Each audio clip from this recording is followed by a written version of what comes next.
नमस्कार। कभी कभी ना कुछ कहानियां दशकों तक धूल भरी डायरियों में छिपी रहती हैं और जब वो सामने आती हैं तो सिर्फ एक इंसान की नहीं बल्कि एक पूरे दौर की कहानी बन जाती हैं। आज हम एक ऐसे ही भूले हुए कवि और उनकी साहित्यिक विरासत की बात करेंगे जिसे उनके परिवार ने फिर से जिंदा कर दिया।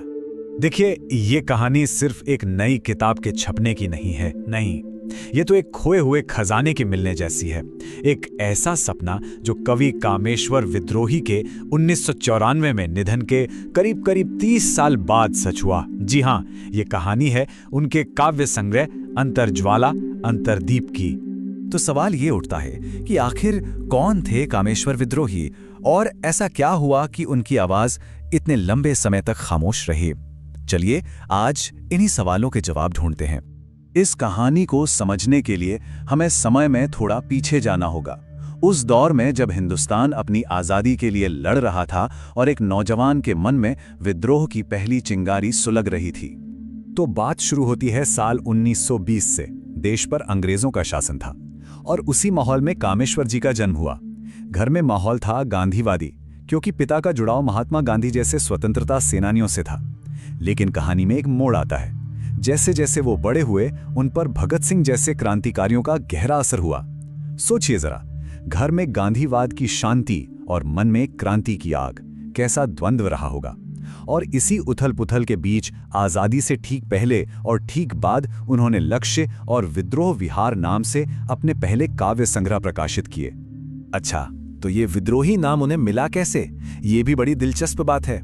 ये नाम उन्होंने खुद नहीं रखा था। होता यह था कि जब वो कवि सम्मेलनों में अपनी जोशीली व्यवस्था के खिलाफ लिखी कविताएं पढ़ते थे तो शिव पूजन सहाय जैसे बड़े साहित्यकार उन्हें विद्रोही कहकर बुलाने लगे और बस ये उपनाम हमेशा के लिए उनके साथ जुड़ गया।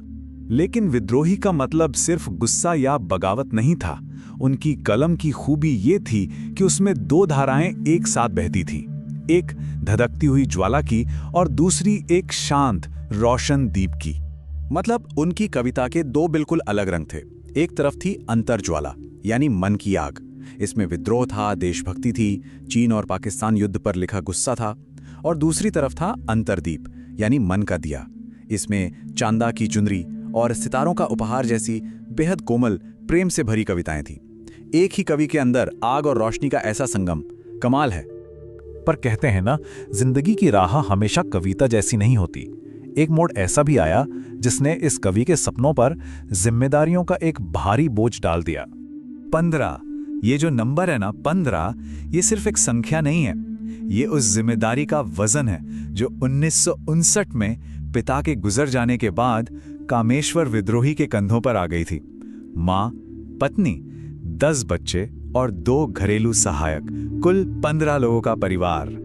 तो वो आजाद ख्यालों वाला कवि अब एक गृहस्थ बन चुका था और परिवार की इन जिम्मेदारियों के बोझ तले कविताएं तो लिखी गईं, पर उन्हें किताब में पिरोने का सपना वो कहीं पीछे छूट गया।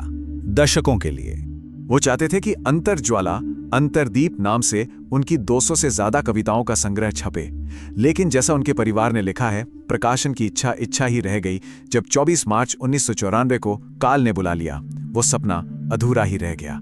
लेकिन कहानी यहां खत्म नहीं होती। असल में जहां कवि की यात्रा रुकी, ठीक वहीं से उनके परिवार के संकल्प की यात्रा शुरू हुई। और ये काम बिल्कुल आसान नहीं था। सोचिए, परिवार ने पुरानी डायरियों, बिखरे हुए पन्नों और सालों पुरानी पत्रिकाओं की कतरनों से एक एक कविता को ढूंढ निकाला, फिर उन टुकड़ों को धागे में पिरोकर एक पूरी किताब की शक्ल दी। इस बीच कोविड महामारी जैसी रुकावटें भी आई, यहां तक कि एक अच्छा हिंदी टाइपिस्ट ढूंढने में भी महीनों लग गए। इस पूरी मेहनत के पीछे कौन था? पूरा का पूरा परिवार। उनकी बेटियां राका, रेणु, नूतन और सीमा, साथ में पोते गहन, सबने मिलकर कविताओं को इकट्ठा किया। संपादन का भारी काम उनके बेटे दिवंगत डॉक्टर गिरेंद्र कुमार और बेटी डॉक्टर रेणु सिंह ने संभाला। और तो और उनकी बहू गौरी सिंह और नाती धर्मेश कुमार ने अपनी यादों से, किस्सों से इस काम को पूरा करने में मदद की। ये वाकई में एक परिवार का साझा संकल्प था। और इस पूरे प्रयास के पीछे की भावना इन शब्दों में कितनी खूबसूरती से झलकती है। परिवार का कहना है कि ये अपने पिता की याद में उन्हीं के उगाए फूलों को पेश करने जैसा है और ऐसा करके उन्हें गहरा संतोष मिलता है। तो उस कवि की विरासत को हम सब याद करते हैं, जिसने अपनी जिंदगी की मुश्किलों के बीच कहा था, मैंने ज्वाला में ही मुस्काना सीखा है। बस ये एक पंक्ति उनके पूरे जीवन के संघर्ष और उनकी हिम्मत की कहानी कह देती है। विद्रोही जी की कहानी एक सवाल छोड़ जाती है। हमारे आसपास, शायद हमारे अपने घरों में ऐसी और कितनी अनकही कहानियां, कविताएं और सपने धूल भरी डायरियों में बंद हैं, जो बस किसी के उन्हें खोलने और दुनिया को सुनाने का इंतजार कर रही हैं।